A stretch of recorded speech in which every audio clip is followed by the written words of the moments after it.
नमस्कार दोस्तों, मेरा नाम एडवोकेट स्मिता है और एक नई कानूनी जानकारी के साथ आप सभी लोगों के मध्य में उपस्थित हूँ। देखिए, आज की कानूनी जानकारी काफ़ी महत्वपूर्ण है, इसलिए इस वीडियो को आपको अंत तक देखना है। देखिए, बहुत सारी महिलाओं का एक प्रश्न रहता है, जहाँ पर उनके द्वारा पूछा जाता है कि ससुराल वालों ने उन्हें घर से बाहर निकाल दिया है, पति ने उन्हें मायके में छोड़ दिया है, अब उनको वो वापस लेने के लिए नहीं आ रहे हैं और वो अपना विवाह बचाना चाहती हैं। तो ऐसी अवस्था में उन्हें क्या करना चाहिए? देखिए, जहाँ पर पति पत्नी के बीच में आपसी मतभेद होता है और मतभेद होने के बाद पत्नी मायके चली जा रही है या पति उसको मायके भेज देता है, दोनों कंडीशन यहाँ पर हो सकती है।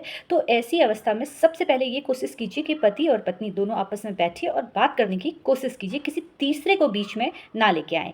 अब आपको लगता है कि नहीं, आप दोनों के बीच में जो बातें हैं वो आप दोनों नहीं समझ पा रहे हैं और आपको इस रिश्ते में किसी तीसरे को लेके आना है, तो ध्यान रखिए कि महिला को यानी कि पत्नी को करना क्या है, आपको पहले अपने ससुराल वालों से बात करनी है। मायके में ये बातें अभी आपको नहीं रखनी है। ससुराल वाले में जो हैं आपके सास, आपकी ननद, उनके समक्ष ये बात रखिए और उन्हें समझाने की कोशिश कीजिए। लेकिन आपको लगता है कि नहीं, उनकी माँ और बहन भी आपके पति का ही साथ देती हैं, अब आपके पति ने सुनना बंद कर दिया है, पति से आप कुछ कहती हैं तो वो अपनी माँ और बहन का ही साथ दे रहे हैं। तो ऐसी अवस्था में क्या करें? जब ऐसी परिस्थितियाँ आ जाती है तो उस वक़्त एक महिला का सबसे पहला जो साथ देता है वो उसके माँ का घर है, यानी कि मायका है। ये बातें जो हैं ये मायके में तब पहुँचनी चाहिए जब मामला ससुराल में सॉल्व नहीं हो रहा है, तो जाकर आपको अपने घरवालों से बात करनी है। अगर सब के सब आपस में बैठकर बात करें तो कहीं न कहीं समझौता हो जाता है। लेकिन अगर दोनों पक्ष में से कोई एक पक्ष, ये लड़की वाले भी हो सकते हैं और लड़के वाले, दोनों में से कोई एक पक्ष इस तरह की हरकत करता है जहाँ पर वो झूठे आरोप लगाना शुरू कर देता है, तो ये सारे मामले न्यायालय तक पहुँच जाते हैं। अगर आप विवाह बचाना चाह रही हैं, तो मैं आपको बता दूँ कि काफ़ी लोग आपसे ये कहेंगे कि आपको अपने पति के खिलाफ केस कर देना चाहिए, 498 ए के तहत मामला दर्ज करना चाहिए, जहाँ पर पति डरेगा और आपसे समझौता करने को तैयार हो जाएगा। देखिए, महिलाओं पर अगर अत्याचार हो रहा है या अगर आपके पति के द्वारा आपके साथ मार-पिटाई हो रही है, उनके रिश्तेदारों के द्वारा मार-पिटाई हो रही है, सास के द्वारा अत्याचार हो रहा है, अगर इस तरह से हरकत कर रहे हैं वो, जो अब सहना बिल्कुल मुश्किल है, तो ऐसी अवस्था में आपको कार्रवाई करनी है। लेकिन हाँ, अब छोटी-छोटी बातें हैं जहाँ पर सास के द्वारा छोटी-छोटी बातों में टोका जा रहा है, रोका जा रहा है या वो आपको बोलती हैं कि नहीं, इस तरह से नहीं, इस तरह से करना है। इस तरह के जो मामले होते हैं जहाँ पर पति-पत्नी और सास और बहू के बीच में छोटी-छोटी नोक-झोंक है, जिसे हम इग्नोर कर सकते हैं, तो ऐसे मामलों को लेकर न्यायालय ना आएँ, ये मैं इसलिए कह रही हूँ क्योंकि अभी भी आपका घर गृहस्थी बच सकती है। अगर आप एक बार न्यायालय आ जाते हैं, तो वहाँ पर ऐसे रिश्ते फिर बचना काफ़ी मुश्किल हो सकता है, जहाँ पर आपका खर्चा भी होगा और समय भी बर्बाद होगा।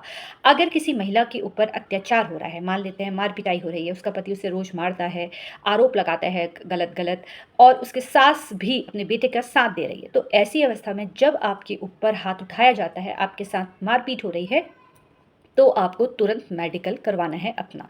बिल्कुल, आप तुरंत आप अगर मेडिकल करवाती हैं और कल किसी भी कारण आपको अगर न्यायालय में उपस्थित होना पड़ता है, तो ये मेडिकल ही आपको आगे की कार्यवाही के दौरान आपके लिए सबूत का काम करेगा, एविडेंस का काम करेगा। उस वक़्त आप ये दिखा सकती हैं कि मेरे ऊपर मेरे पति के द्वारा या सास के द्वारा इस तरह से अत्याचार किया गया था।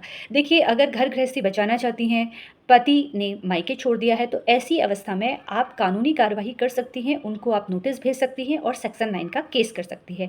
सेक्शन 9 का केस होता है जहाँ पर पत्नी अपने पति को कहती है कि मैं अपने दाम्पत्य जीवन का निर्वाह करना चाहती हूँ और मैं तुम्हारे घर में आना चाहती हूँ। इसका उत्तर उनके द्वारा दिया जाएगा और आप, अगर आपके पक्ष में निर्णय आ जाता है, तो आप कानून आपके पति को एक कह सकता है कि आपको अपनी पत्नी को अपने पास रखना होगा। लेकिन ध्यान रखिए कि कानून, न्यायालय किसी को फ़ोर्स नहीं कर सकता, किसी को ये नहीं कह सकता कि आपको अपनी पत्नी को रखना ही रखना है। सेक्शन 9 का केस जीतने के बाद भी अगर आपका पति आपके साथ नहीं रहना चाहता है, तो इस आधार पर आप फिर अपने पति से तलाक की माँग कर सकती है। देखिए, आपको मेंटेनेंस पाने का अधिकार है और आपको उनके घर में रहने का पूर्ण अधिकार होता है। किसी भी महिला के पास ये 2 अधिकार है।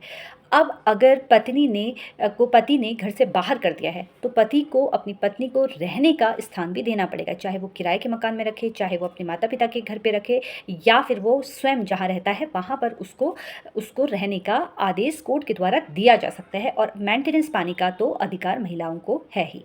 फिलहाल अगर आप ये चाह रही हैं कि आप अपने घर गृहस्थी को बचाएँ, तो जो आरोप आप अपने पति पे लगा रही हैं, ध्यान रखिए कि अगर जिस तरह से अत्याचार हुआ है वही आरोप आपको अपने पति के ऊपर लगाना है। जैसे कि अगर आपके ऊपर मानसिक हिंसा हो रही है, शारीरिक हिंसा हो रही है, घरेलू हिंसा हो रही है, तो आप घरेलू हिंसा अधिनियम के तहत ही मामला दर्ज करवाइए, डीवी एक्ट के तहत ही मामला आपको दर्ज कराना है। लेकिन अगर ना तो पति के द्वारा दहेज की मांग की जा रही है, आप क्या स्त्री धन आपके पास रखा हुआ है, आप को के साथ किसी ने किसी भी प्रकार से कोई छेड़खानी नहीं की है, तो ऐसी अवस्था में आपको कोई अन्य धाराओं का सहारा नहीं लेना है। यहाँ पर आपको 498 ए के तहत मामला दर्ज नहीं करवाना है। काफ़ी लोगों के द्वारा ये कहा जाता है कि अगर आप अपने पति के ऊपर 498 ए के तहत मामला दर्ज करा दो तो वहाँ पर फिर आपका पति आपसे घबरा जाएगा, डर जाएगा, क्योंकि ये जो सेक्शन है काफ़ी स्ट्रांग होता है। इसमें सेक्शन 3 साल तक की कैद हो सकती है और ये एक क्रिमिनल केस है। तो ध्यान रखिए, आरोप वही आपको लगाने हैं जो पति के द्वारा अपराध उसने किया है। अगर आप झूठा आरोप लगाती है तो वहाँ पर झूठा आरोप लगाने के ऊपर आपके ऊपर मामला भी दर्ज हो सकता है, और अब आपके पास अगर एविडेंस नहीं है तो इसका असर आपके मेंटेनेंस पे भी हो सकता है। ध्यान रखिए, जो महिलाएं अपना घर गृहस्थी बचाना चाहती हैं वो किसी भी प्रकार से झूठा आरोप लगाने से बचे। अगर कोई घटना आपके साथ घटित हो रही है, मारपीट हो रही है, तो उस वक्त आपको तुरंत कार्रवाई करनी है।